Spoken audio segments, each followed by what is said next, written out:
আচ্ছা বলেন তো, এমন নরম তুলতুলে চিজি চিকেন বান যদি ঘরেই বানানো সম্ভব, তাহলে কেন আমরা রেস্টুরেন্ট বা বেকারি থেকে কিনে খাবো? আসসালামু আলাইকুম ভিউয়ার্স। আজকে ঘরে থাকা খুব সাধারণ উপকরণ দিয়ে আমি একটি চিজি চিকেন বান তৈরি করে দেখাবো। প্রথমে আমি রুম টেম্পারেচারে থাকা 2টি ডিম নিয়ে নিচ্ছি।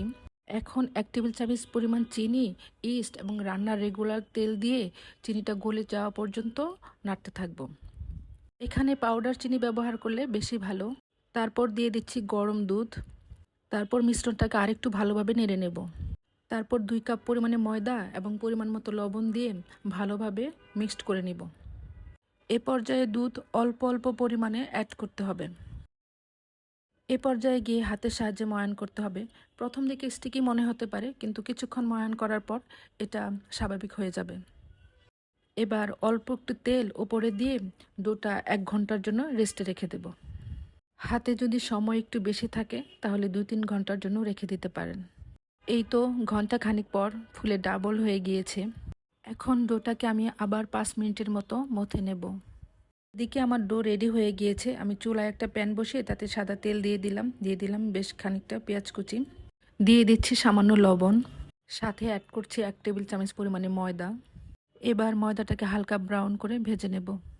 ভাজার এক পর্যায়ে অল্প অল্প পরিমাণে দুধ অ্যাড করে নেব। একসাথে দিলে দলা পাকিয়ে যাবে।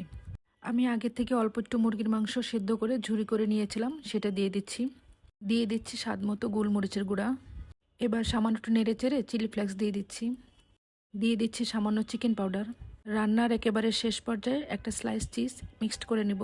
এই চিজটা দিলে স্বাদটা আরও বেড়ে যায়। তা ছড়ানো প্লেটে বাটার পেপার দিবেন অথবা আমার মতো সাদা কাগজে তেল দিয়ে দিলেই হবে। এখন আমি যতটুকু সাইজের বান বানাবো তার ভিতরে চিকেনের পুর দিয়ে বান তৈরি করে নিব।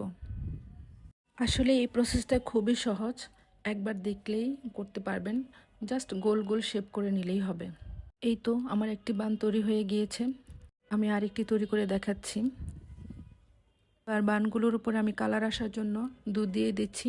আপনারা চাইলে ডিমের কুসুমও দিয়ে দিতে পারেন। উপর দিয়ে আমি সাদা তিল দিয়ে নিলাম। আমি বানগুলোকে 180 ডিগ্রি সেলসিয়াসে 25 মিনিট ওভেনে বেক করেছি। এই তো আমার বান রেডি হয়ে গিয়েছে। গরম গরম বানের উপরে আমি বাটার দিয়ে নিচ্ছি। দেখতে খুবই সুন্দর লাগবে। বানগুলো মাশাআল্লাহ এত নরম আর স্পঞ্জি হয়েছিল, খেতেও ভালো ছিল। আসসালামু আলাইকুম, ভালো থাকবেন।